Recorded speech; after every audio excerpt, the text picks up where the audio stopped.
You're listening to the Support Report with Be Present, where we share real stories from young adults and how support changed their lives.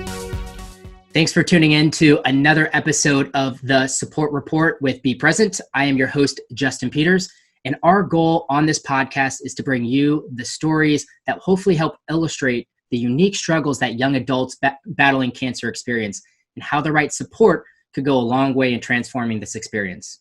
Today's guest is Nicholas Kristock, and he has stepped up to that calling. His life journey has brought him from being a professional soccer player to a socialpreneur, where he has become obsessed with building businesses that solve problems. Nicholas is the founder and executive director of Fleece and Thank You. Fleece and Thank You is a nonprofit organization dedicated to providing connection, comfort, and hope to children facing illness and families supporting them. Fleece and Thank You's goal is to provide every child facing hospital treatments with a colorful, comfortable fleece blanket and a video message of support from its makers. Nicholas, welcome to the Support Report. Thanks for having me, man. Happy Tuesday. Happy to be here. Thank you so much for giving us so much of your time, and I love your story here. So actually, I thought it would be a great place to start off. You have a podcast of your own, and I really got to talk about naming with you at some point in time because I love all the names. The name of your podcast is Part of Our Fabric, and I thought it was so unique, and I love the way you start out most of your conversations by talking about the fact that we are all a product of our life experiences. So I thought I would reflect your question back to you to start things off here and ask you to share with us a core idea or belief that you hold to be so true. Oh, man. I love it. I love that you put that back on me. Guys, this is totally on the spot, too. He did not prep me for this question, but I'm so pumped that I'm being asked. Man, I'm going to say it, and then I think along the conversation, it'll come more eloquently to me. Mm-hmm. But, man, there's just such a tremendous power in helping others. Mm-hmm. And I know that's a really simple way to say it, but I think we'll elaborate as we go on here, but there's a tremendous power both for others and you, almost in a selfish way, but helping others to me is what it is all about. Yeah, and I can definitely see that through your story. So how about you start off by just telling us a little bit about what Fleece and Thank You is? Love to. So Fleece and Thank You was born in 2015, and really at our core, we started because we saw an unmet need. And it's a need that Be Present also tries to fill as well, which is awesome. Mm-hmm. In that when a child goes in for a hospital journey, that isolation and disconnection from the outside world has some really lasting traumatic effects. And so I was working in children's hospitals in Australia and saw and met and understood and talked to these kids and their families. And we would have kids that would finish their treatment journey. We would call them physically cured from their illness, in remission, mm-hmm. but they were worse off mentally leaving the hospital room than when they had started. Mm-hmm. And it was heavy on my heart to start something that could try to be there for those kids from a psychosocial perspective. And not just during, but also after that treatment journey. And so as I'm flying home from Australia to Michigan, I get this text message from my twin sister when I land in the States. And she said, "Hey, Nick, when you're home looking for a real job," because to her, soccer wasn't a real job, which is totally fine, "you should make a blanket for a kid in the hospital." Now, I'm aggressively curious, so I'm always asking questions. And so I immediately started asking her, "Well, how many blankets do you need? How often do you need them?" And her answers back to me are, "We always need blankets. They dramatically change the room and we never have enough." And I'm scratching my head that one of the best children's hospitals in the country doesn't have enough of something they need. So I pick up the phone that day. I called every hospital in Michigan that served kids, and everyone gave me the same answers. They said, "Nick, we always need blankets. They dramatically change the room and we never have enough." And that was the day that the idea for Fleece and Thank You was born. And we took it one step further and said, well, let's not just give them color and comfort, because right now they just get the plain white sheets, the beige wallpaper. Let's also give them connection, because we knew how badly connection was needed. So we said, well, what if with every blanket, there could be a video message from the person that made it to the patient that receives it? And what if that patient could send a message back to the blanket maker? So we developed a video technology that allows for that one-to-one interaction where a supporter makes a blanket, makes a video message, it travels with that blanket, and the patient in the hospital can send a message back to the supporter. It's all done through a secured third-party platform where we actually approve messages both ways, so we get to vet it for all the content. And what it ends up being is that child in the hospital, they walk into that room, we're asking them to beat an illness, and right now they're already feeling defeated by the atmosphere of the plain white sheets, the beige wallpaper, the isolation, and they see that piece of hope on the bed. It's a piece of color and comfort, and it's a blanket. They can wrap themselves in it for their battle, and then they get to see that friend. And it's their reminder that, hey, I still matter to the world outside these 4 hospital walls, that after even just a couple days, weeks, months on end, can start to feel like that's all that there is to the world. And it's this reminder that, hey, someone outside made a blanket for me, and I can send them a message, and I can actually put that message back into the outside world. And it's a small piece of hope and reminder that they need to keep fighting through those treatments to get back to that world outside that still cares about them. Yeah, that's an awesome story. And I know you made it sound really simple. Like, yeah, I just started making blankets. I had built this video software technology, but the journey wasn't as simple as that, was it? Through the introduction of your podcast, I learned there was a lot of trips and falls along the way, but the core of what you really wanted to do continued to keep pushing you along. Yeah, never simple, never easy. And with as many people as I meet on a weekly basis, there are no overnight successes. No one just wakes up the next morning and they've got it all figured out and the plan is working brilliantly. And that certainly was not the case for Fleece and Thank You. We had our fair share of stumbles, and we still do to this day. And it started in the most non-glamorous way possible. I knew we needed to make blankets and video messages, so I called my cousin, who was in a sorority at a college here in Michigan, and I said, hey, you've got a handful of participants. Let me bring some fleece up there. We'll make some blankets and videos. We made 42 blankets and videos with the awesome ladies from Alpha Sigma Tau of Central Michigan University. I packaged those up, delivered them to our first hospital. That first hospital delivery, I brought them in black garbage bags. And so try walking into a children's hospital with black garbage bags and try to walk past security and see how far you get. I instantly get stopped. I'm like grabbed. They're like, hey, what are you doing? It's very embarrassing. I'm trying to explain, I'm just trying to deliver comfort. They're like, whoa, no, you're not in those bags. You're not. I didn't know that you had to deliver them in clear bags. So embarrassing moment, ended up getting the blankets in, learned my lesson. But didn't let that whoops moment stop me from doing another delivery and another. And now we have today, what is Fleece and Thank You. So so the audience understands, what's like the size and the scope of Fleece and Thank You right now? Do you operate only in Michigan, or what's your impact right now? So we are extremely focused, but also widespread. And here's what that means. We have all of our core operations happening in the state of Michigan, because right now we are trying to develop the playbook for how do you consistently provide blankets for an entire state. How do you tap into every health system, every volunteer group, and make enough blankets for every kid in one state? In Michigan, that's 30,000 blankets a year. Wow. And then from there, we'll be able to take that playbook and more rapidly expand to the entire Midwest, which needs about 151,000 blankets. And then we'll take that regional playbook and take it region to region, and eventually the country, which will need about 964,000 blankets annually, one for every patient under 18 that goes into the hospital. And so right now we actually ship blankets out to about 27 other states that we get orders from, where local groups in that state will make blankets, make videos, and then deliver them to their local children's hospital. We're actually doing a really cool partnership with Be Present coming up, where we're going to have a co-branded blanket and be able to support kids in the hospital out west as well.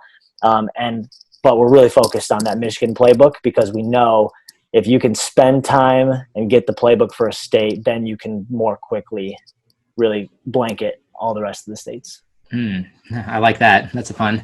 That's great. So is there do you have a story about a particular individual that was really impacted by your cause? And maybe the root of my question is diving into why blankets, out of anything that you could pick to make the impact for you to spend your time, why do you spend so much time around something that to the outside world might not seem as impactful? Yeah. So there's probably two answers there.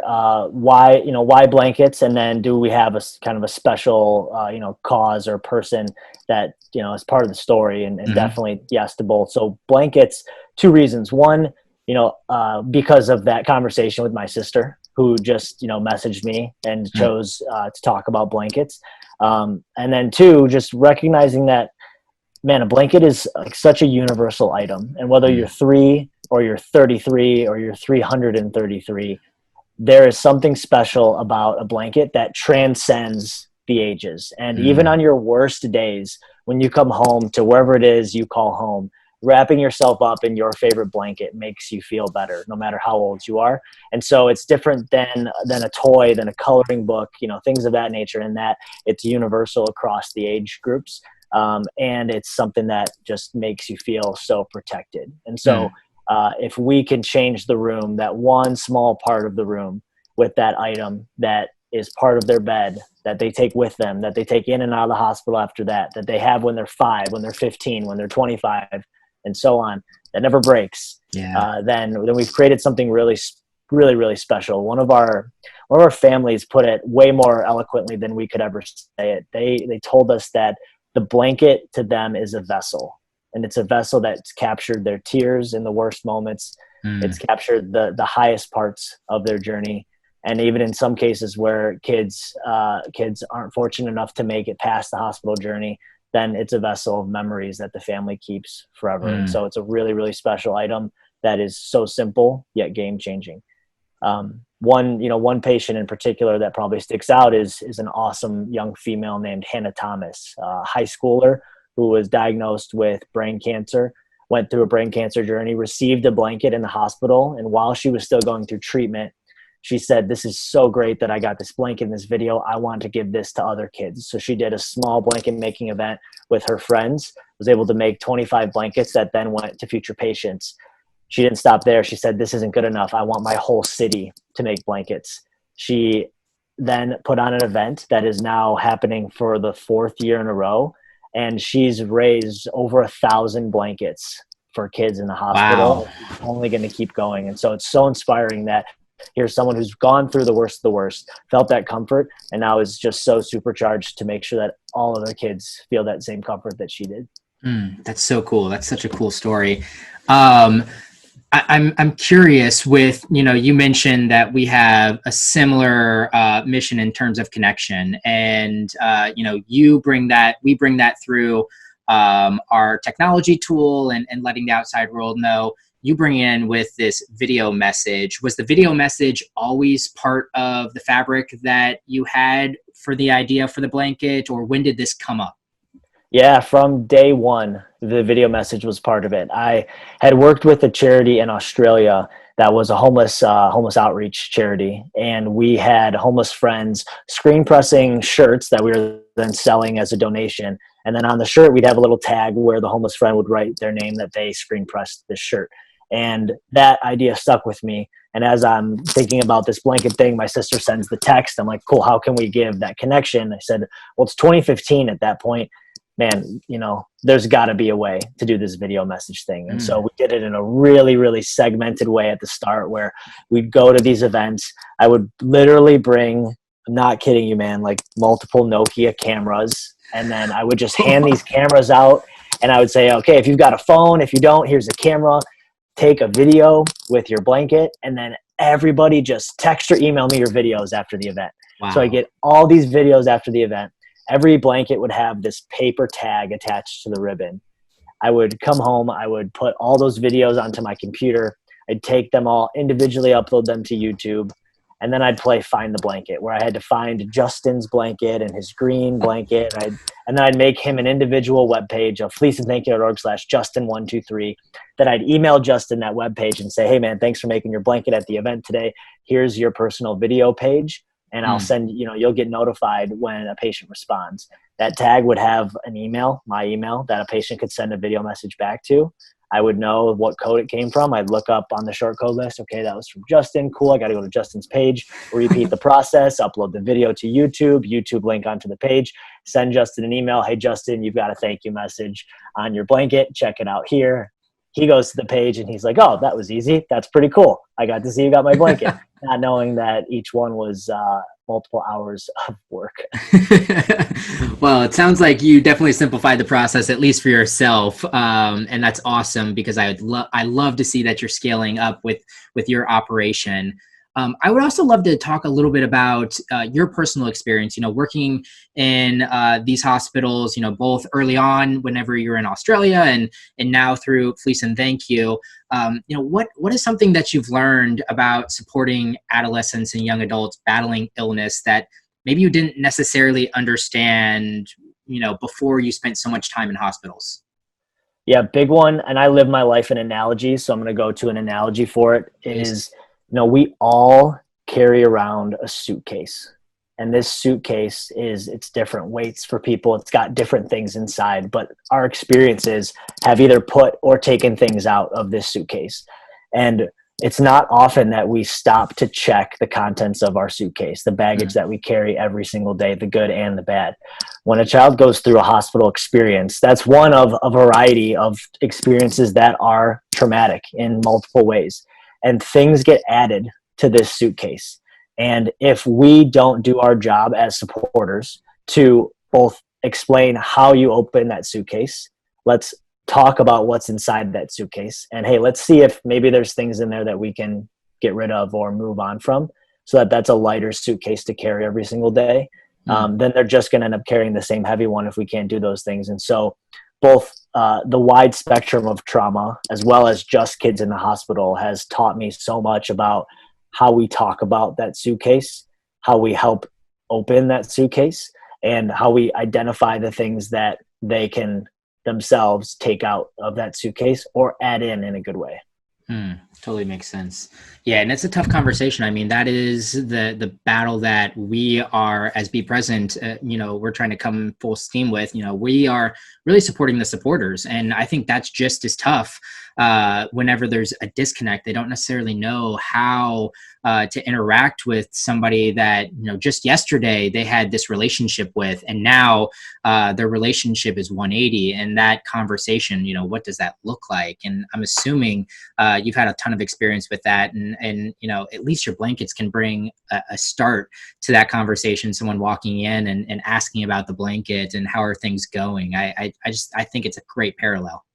For sure. Yeah. There's something really powerful about just starting off on the right foot and the difference that a first impression makes. And so, we often say when a child gets diagnosed with something, and the family for that matter, you're walking them into a room, asking them to beat a villain, and they already feel defeated just by the atmosphere of the room, the uncertainty of the diagnoses, all the factors coming together. If we can just do our part right at the starting line of that race to say, when you walk into that room, there's one little piece of hope on the bed. That might be all someone needs to have that hope get planted and grow into this amazing flower of hope that gets them through that treatment journey. And so being there at the starting line there's a lot of power in that. Yeah. So have you hit your goal of delivering 30,000 blankets to the children in Michigan? So to date, we've delivered in our 4 years about 90,000 blankets, but we haven't grown the service yet to 30,000 consistently. Okay. And then once we hit that mark, then that playbook will get taken to the next states. And so right now we're at about 20,000 consistently. And so our growth pattern in 4 years, was like 8 to 13 to 15, 17 to 20. And so I think we're about 2 years away from getting to 30,000 consistently. And that's 30,000 consistently knowing that, hey, this machine runs and it runs over and over and over and over, 30,000 every year. Now we take that machine and we go Ohio, we go Indiana, we go Illinois, and then we go Wisconsin, and we just start to branch out from there. And then, hey, Midwest, check 151,000. What region's next? And then next thing you know, every single kid in the country is guaranteed a blanket, 964,000 blankets a year. Yeah. So that 90,000 that you've sourced so far, where's that coming from? You mentioned blanket events, blanket making events. Is this, do you find corporate sponsors, or, where are you sourcing most of these blankets from? Yeah, two parts to that answer. One would be, from the early going, we were an atypical charity in that we knew we couldn't rely on foundations and just general support to sustain us. And so we actually developed the blanket kit model where we started wholesaling fabric from overseas. We work with factories overseas, Fabric comes in these massive semi-truck shipments. We actually make blanket kits inside our warehouse. It's a 2-yard piece of fleece, 2 pieces of fleece, a print and a solid with that video message patch pressed right on it, folded and rolled nice and neat, packaged up in a nice bag. And then groups who want to make blankets with us, they'll provide a donation for every blanket they want to make. So for every blanket, they'll donate $25. That $25 helps us get that blanket from raw material to hospital bed. So their donation covers the whole experience, not just the fabric. And we do about 400 blanket making events a year, anywhere from 1 blanket to thousands of blankets. We have the Guinness World Record for most fleece blankets made at one event in an 8-hour period. We made 2,017 blankets with about 1,500 people. Wow. And so big and small, short and tall, events of all sizes, groups of all sizes. We work with groups basically every single day of the year. We are somewhere making blankets when you boil it down to about 400 to 500 events a year. Okay. That's awesome. So I can, from me, my girlfriend and I wanting to just do a date night and make blankets all the way up to getting my entire organization involved in breaking your Guinness Book of World Records. I can do anything in between there. Anything. Yeah, we ship kits right to homes and people make them over pizza on a Friday night. We ship them right to corporations where their 10,000 employees make them in about an hour. Wow. That's awesome. And how I got to ask about the Guinness Book of World Records. How did that come to light? Were you a part of organizing that, or did you even realize that it was going to happen? How did that all happen? Yeah, we just we had our sights set on this idea that, in addition to the 400 to 500 events that are with like individual groups every year, we have the second vertical of our model, which is these Make a Blanket Day events, where we engage 6 or 7 cities on one day at one place under one roof, thousands of people making thousands of blankets. And we said, hey, let's go all in on this bet and let's kick off this model trying to set a Guinness World Record doing it. And so we did it in a community in Michigan called Rochester, and like 6 or 7 cities around Rochester. We set our sights kind of low to start. We're like, okay, maybe we'll get 500 people. We talked to Guinness beforehand. They had a judge come out to the event with the official scarf and hat and the whole 9 yards. And we knew we had to make 2,000 blankets to have the record. So there was not a previous record, but Guinness said, if you don't make 2,000, we can't honor it as a world record. We thought maybe 500 people would come, and we'd hope that the 500 would help just figure it out somehow. Thought it was going to be a 4-hour event. Underestimated both fronts. We had we had 1,300 people show up to this event. So first off, picture an event that was planned for 500 and 1,300 show up. Like ran out of everything you could think of.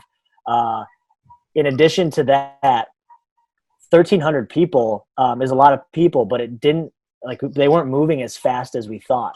So 4 hours came and 4 hours went, and we're only like halfway there. And so we lose some of the people, and then some people stay, and we're like, guys, I think we can do it.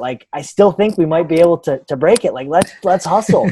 And we're going. Like I said, 2,000 is what we had to get to, right?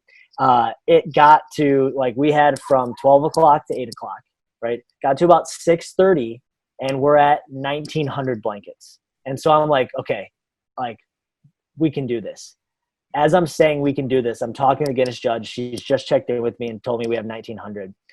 This storm hits out of nowhere. This was an outdoor event. So picture massive circus tents, thousands of people under massive circus tents, all making blankets.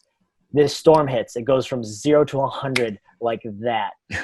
Wind 35 miles per hour, rain coming from all directions. It is such a violent storm that within 10 seconds, I didn't even have time to say to the judge, anything about the 1,900, and one of the circus tents crashes.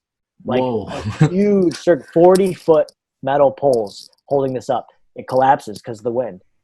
I'm thinking, forget the record. Is everyone okay? People are running to the tent. It's still pouring windy. I'm crawling underneath the tarp, this heavy tarp that's just getting hit by water. Are you okay? Are you okay? People thought they had enough wherewithal to hide underneath the folding tables. We start pulling people out. We're underneath the remaining 3 tents. We realize, okay, everyone's out. No one got hurt. And so we're all holding on to the 3 remaining tents, like literally holding them onto the ground. People are pounding stakes into the ground. And in that moment, once I knew everyone was okay, I said, okay, like I know we can weather the storm, but that really stinks. Like we're not going to hit the record now. But I'm just glad everyone's okay. And I remember holding on to the tent, and I look over my shoulder, and people were still cutting and tying blankets. And that was when I knew we are going to break this record. And we went for like another 45 minutes as we're holding down the tent. People are like cutting time, like, guys, let's keep going. We can do it.